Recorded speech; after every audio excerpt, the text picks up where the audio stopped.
Yeah.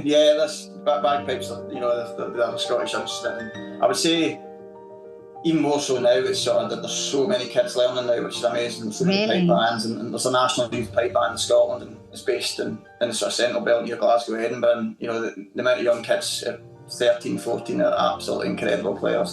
So there's a lot of good bagpipers at the moment. So it's cool to play the pipes now.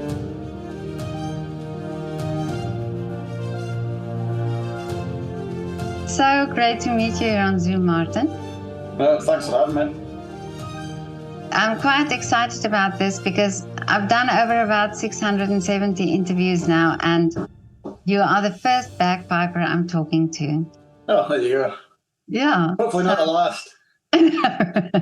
No, I'm trying to find you guys now because it's so interesting. I'm just thinking, first tell me, where are you based? Based in Glasgow. In Glasgow, okay. Yeah. No, because I was thinking also, I talk to many musicians and different forms of art, and it's almost as if the bagpipes, we see the bagpipes sort of in uniform and in orchestra and, sort of in specific events, but this is the perception I have always of the bagpipes. But then I started looking on Instagram and I see you guys do amazing stuff on your own. Yeah, it's always like a hard thing. I suppose when it comes to learning bagpipes, you learn it that way, where it's very uniformed, very strict when it comes to the sort of process of learning, because that's the kind of way it needs to be, because it's such a distinct instrument. You kind of have to learn it in a certain way. And if you're in pipe bands, it's all uniformed, with the full kilt, and just because that's the way it's always been. If you're competing, that's kind of what you do. But in the last probably 20 years, there's been a lot more folk bands and stuff, so it's kind of become a wee bit more modern. And pipes were never really used. Originally, it was all very traditional, so it would be just pipe bands, single piper march, and just stuff you'd expect to see.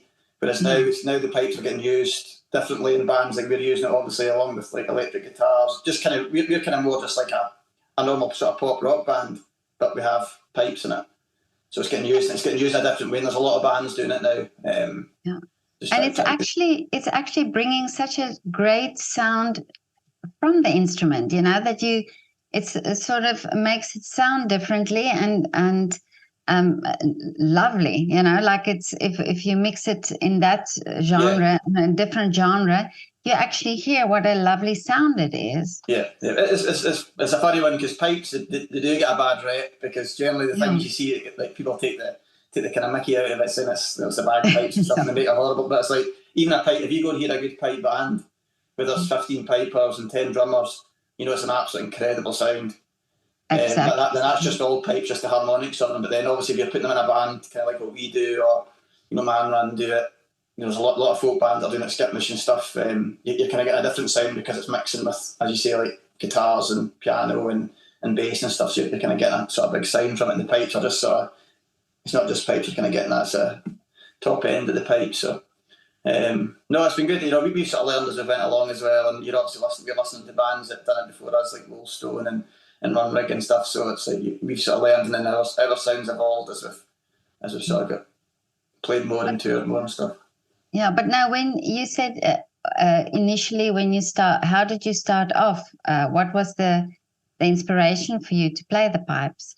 Well, myself and my brother in the band, we're from a small island in Scotland called Tiree. It's on the west coast of Scotland, and there's only about 600 people live there. It's a small island, about 14 miles long, but it's like a kind of Gaelic speaking musical island. So we were very lucky growing up. Our mum was a music teacher there, and we sort of a community of music and sort of ceilidhs and stuff. So we grew up, we both learned accordion first, and then bagpipes was our second instrument. So we were lucky to learn that as kids growing up. And with the pipes, you start off in the practice chanter, which is kind of like the chanter on the big pipes. It's just that you blow into. It's not with the bag and the drone. So you learn that way first. And then you go into bagpipes after that. But we were very lucky as kids. We got some amazing tradition growing up from 8 years old and stuff.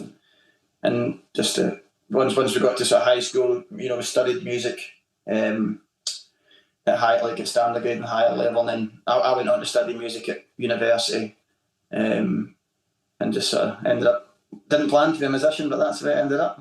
Really? But is it like a very national thing for you? Like, it's like a very Scottish thing. Yeah, well, the bagpipes they are historically Scottish. Or a So traditional, I would say yeah, traditional, not national, but a yeah, traditional thing. yeah. That's bagpipes are they're a Scottish instrument, and I would say even more so now. It's sort of that there's so many kids learning now, which is amazing. There's so many pipe Really? bands, and there's a national youth pipe band in Scotland, and it's based in the sort of central belt near Glasgow, Edinburgh. And the amount of young kids at 13, 14 are absolutely incredible players. So there's a lot of good bagpipers at the moment. It's great. It's been. Yeah, so it's cool to play the pipes now. I would say like trad music again. It's developed so much in the last 10, 15 years, where it's becoming pretty cool to be a trad musician. Whereas probably when we were younger, it was maybe looked a bit like, oh, he's playing the accordion or playing the fiddle or whatever, the bagpipes. I don't want to do that. You want to play a guitar, but it is becoming pretty cool because I think kids are seeing what we are doing and what so many other bands are doing. Like we're getting to tour the world and play music, and even the amount of bands in Glasgow or in Scotland now that are selling out major venues at the Barrowlands that your major pop acts would do. So it's like it's sort of grown. There's a big following for it at the moment. So. So you say you start off with a pipe and then you go to the bag, or then it develops into the bag. So is that the tricky part? So is that something to aspire to be able to do that? It's all pretty different. The first bit's obviously the chanters. You need to learn, even just blowing the chanters quite hard and fingering. Like you obviously need to learn all the movements because there's only a certain way to do all the movements on the pipes. So you've only got 9 notes. So there's only a certain way. There's only a certain way. There's fingering for each note, and so you need to learn all that first. And once you've kind of got the basics of that, and your fingers are strong, you then move on to the bagpipes. And obviously the hard bit at first is the bag's basically acting as a part of the device to help you circulate the air. So you get some people who play the practice chant on a circular breathe. You point some folk to doing other instruments would do that clarinet or whatever, but the bag is doing this for you in the bagpipe. So I would blow out the bag, and then you keep your arm tight, and that's what keeps the air just constantly travelling, so you can keep a steady. So it's an extra lung. So it's an extra lung that you have under your arm. Yes, a good lungs up in the pipes. Strong lips as well. That's one thing when we've not been in tour for the last 3 weeks, a month now. I've not really played them very much, so the lips will be struggling when I go back. Oh, really? Yeah. But now, and do you also is this part and parcel of it to wear a kilt when you play? Yeah, but it's generally known. Like you would, if you were going to pipe at a wedding or a funeral, or you were doing a recital, you would wear the full kilt. I mean, I just wear the bottom half of the kilt just to make it a bit more, and I don't wear like the shoes. I just wear boots and socks, just to try and make it a bit more casual. Because we are essentially just a rock pop band, and pipes are sort of just part of as if guitar or bass is just pipes, just another instrument in it. So I just kind of wear the kilt just as it's obviously sort of something different, and people enjoy seeing it not in the full outfit, just sort of the bottom half and the sporran and the boots and stuff. So, but as if you were doing like a competing as a pipe or a pipe band, or you're piping at a wedding, you would wear the full. Bagpipes, kilts and bagpipes are associated together anyway. So you think if you're going to book a piper for something like you're having a party and you book the piper, you'd be expecting them to be wearing it. Yeah. I think so. I think it's part of the instrument. Part of it, yeah. But now, you talked about also, that you can explore different genres with the pipe, but you have to then, because I assume there's not a lot of music written. The music that's written for the pipes are specific. It's more like band, like orchestras and band. But how do you sort of arrange the music to suit the pipe? Is there something that the pipes that you can't play with? Yeah, I said we've only got nine notes, so we are kind of limited to what we do. But if you listen to even our music, in some of the songs, there's pipes in it, but the pipes are maybe just doing the riff that the guitar's doing. Okay. So it might only be 5 or 6 notes, but it's 5 or 6 notes that fit in the pipes. So it's kind of doing it that way. There's obviously we've tried some songs we can't put pipes in, or not that we want to put in everything, but you can't put it in because the notes in the riff don't fit the notes in the pipe. So you have to fit it in, and so you kind of know we don't put pipes in everything just because it doesn't fit in everything. It would sound rubbish on some stuff. So you obviously just try to think, well, that would suit a bit of pipes. Just like you would say that would suit a bit of guitar, or that would suit a bit of fiddle, or or bass or whatever. So you kind of look at it that way. But obviously with the pipes, you're kind of limited to the notes you can do because you've only got a certain amount. So. But as a soloist, because how is that limiting for you? Not as a soloist, no. Like if you're just doing solo piping, generally there's millions of tunes, like millions Oh, of really? it. Just because it goes back hundreds and hundreds of years. So there's just books and books of incredible tunes. So just like there'd be scores for jazz bands or anything like that. Like there's just music, there's pipe tunes that obviously were written by bagpiper, so it goes back hundreds and hundreds of years. There's so much of it. So there's no shortage of music to play for the pipes. Really? Oh, just okay. you obviously just can't do the stuff you can't do because you don't have the notes to do it. So. Yeah. But now in Scotland, you must be very busy because there are a lot of, I mean, like you say, it's sort of a traditional thing. But outside of Scotland, do you think people can appreciate the pipes for what they can do and for the sound? Yeah, well, with the band, with Skerryvore, like we spend most of our time touring in America.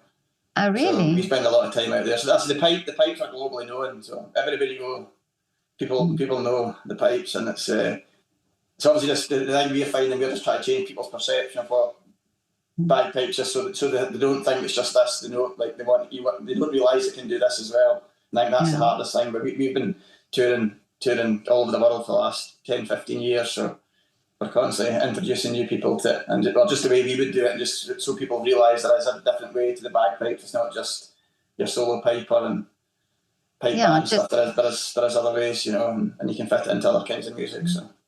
So I assume some people think this is also a novelty, that they don't, that they see it as a novelty, but there's more to it. There's more to the pipes, to the music. And the amount of people come and see us that they might have never heard us, they might just come across, they come to a show and then they come after, and they've never heard anything like that because that's not what they expected bagpipes to be, if you know what I mean. So it's good in that sense. It's just letting, it's kind of, we just want to show people and kind of let people hear that it can be, that this is what it can do. It's not just what you would see in a movie or like just the sort of perception of it is, it can be completely different. So yeah, because that's what when I saw that, what I see on Instagram, for example, is then I was so surprised because for me, and I lived in the UK, and I know it's, the perception of the pipes are always that I saw it maybe in a band or an orchestra, but not like, like it's done today.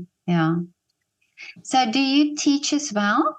No, I don't. We like the bands, like our full-time job, basically. And we've got other wee things, like myself and my brother, we've got a music agency and an events company and things, but we've got wee things, but generally we're touring quite a lot. We have 2 months, February, October's generally our quiet, our downtime months, and apart from that, we do maybe 3-4 tours of the States, 1 of Europe, 2 of England, and then we do a load of Scottish festivals in the summer months as well, and a tour of Scotland in December and in April as well. So it's a busy year. It disappears like that. So I can't believe I'm nearly in December again. It's like, it just feels like we just got out of Christmas last year. So.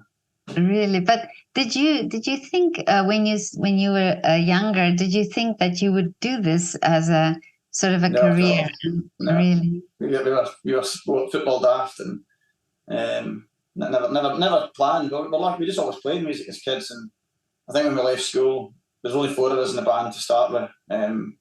Myself, my brother who's older, and then the drummer Fraser, and Alec the singer. He writes all the songs. The 4 of us started. But myself and Alec were last to leave school, so we just kind of started doing some summer gigs, like on the islands and the west coast of Scotland, doing like halls and pubs, and we just obviously started making money doing it. It just snowballed. It just went. We just kept. We were all at uni at the time, so it was kind of our earnings at weekends and in summer months. So we just kept gigging, and the band just grew and grew, to where it became an international touring act. And we all kind of had to do it, but we made the choice to do it full time. So but it's been good. So we get to see a lot. We've seen a lot of the world, and so never planned to do it, but it's been great. So amazing. No, I think it's great what you're doing. It's really amazing. But now tell me, what are still the wishes for you for the future? What would you like to see happening with your pipes and your band and so? I think we just want to keep progressing. We're obviously just trying to break into new markets, sell more tickets, play bigger venues. But this year we released our album Tempest. Sorry, 2 seconds. So we released our album Tempest there in April. That's our first album we've had to #1 in Scotland. Wow. And then Amazing. we got a UK top 40 with it as well, which is the first time we've done that. So congratulations! Wow. It shows you the level of even bands with trad crossover following it, Scott, now, because there's good pals of us in a band called Tight Lines, and they got placed in the charts last year, I think it was, as well, in UK top 40 as well. So there's a big momentum behind it. So I think for us it's just a case of keep the band progressing, keep touring. We're getting to travel around the world, selling more tickets, doing bigger venues, and 2025 is our 20-year anniversary as a band. So we're planning a big show in Scotland for that. So. Have you toured in Vienna yet, or Austria? We've not done. Have we been in Austria now? I think. We used to tour Germany a lot. Really? Between 2011 to 2000. I'm trying to think if we crossed into Austria. So we've done Luxembourg, Switzerland. But you have to come to Vienna, I think. You have to come. We'd love to. I would love to see it, yeah. I'll need to check, actually. I'm just trying to think. For some reason, I think we have, but then I'm not too sure. I'll ask my brother if he remembers all the places.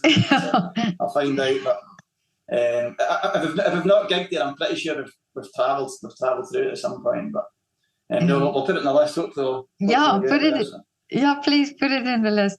No, I absolutely love what you do. This is amazing. And I think also, the audiences, are you surprised sometimes who the audience are? Do you think, is it more younger people or older people, or, who are your audiences?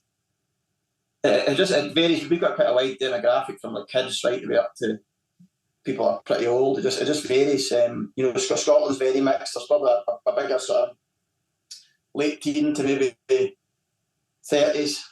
We've got a big audience here, probably about that age, but it grows from kids, and a lot of kids into and right up to adults. And sometimes when you go, to Germany or Denmark, it's probably an older demographic at the venues. Maybe we do Tuner Festival, that's probably a bit younger, but generally probably an older demographic. America's quite mixed.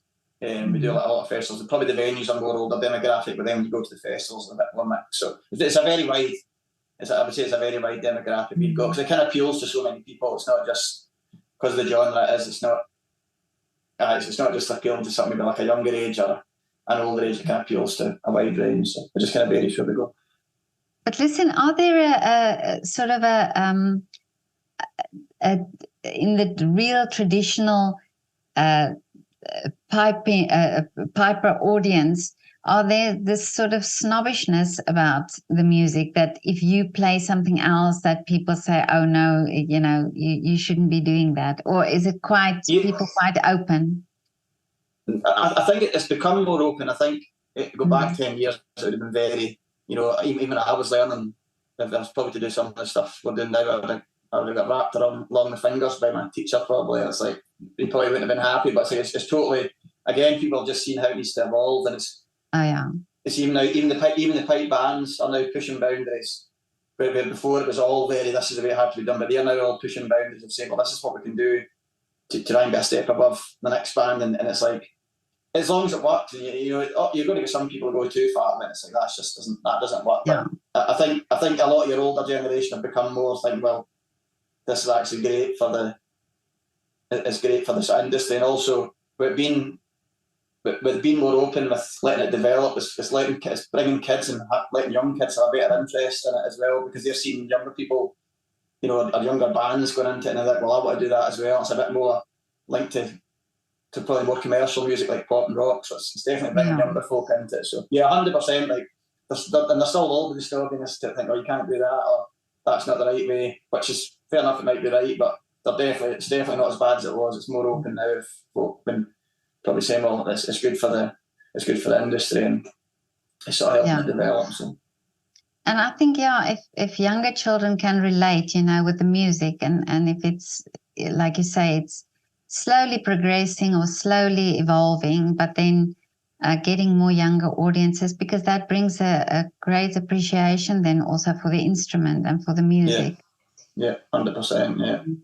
I think so. You learn, like, even when we were, there was a couple of bands just ahead of us when we were still at school, and that's what we were looking at. That's what you learn off, and that's what inspires you. You think, well, I want to do that, or I want to be able to play on a stage like that, or play that. So it's like you're always trying to inspire. And the same younger kids now are hopefully getting inspired by what we're doing and other bands are doing at the moment, and sort of making them want to take up music. And because it's a great for that, I would say for kids, it's a great social aspect being able to play music or sport or whatever it is, because the problem is now kids have got phones now and they don't want to. They'll quite happily sit with that and not speak to them, whereas if you're doing sport or doing music, there's a pipe band or classical band or a jazz, whatever it is, you're going to be with people, you need to interact with people, you need to speak to people, and it's a good laugh, it's good fun, and you're getting to spend time with folk and learn music, or sport, whatever, so it's good in that sense, obviously. Do you have your instrument close to you? Nearby? I do. Well, it's in the other room. Oh, okay. It's not been played for days, but I can't play it. Though, that's the only thing, because my partner's the night shift and she's just getting from work. Is it? Okay. So she would go absolutely mental. No, I wanted to see. I just wanted to see it. Is it possible that you get it? Yeah. Okay. There you go. Oh wow. Oh wow. Just explain to me all the different pipes. Yeah, so this is your chanter. This bit here's got a microphone attached to it. So you would learn on a sort of hybrid version of this first. It's got a blow piece on it. So you can move out the bag, so you would just learn on that, and that would get you all your sort of fingering and movements and stuff learned. So, and basically in the pipe band chanter is a cane reed, like this. Oh, I see. Okay. So bits of cane, so it's pretty loud. And then.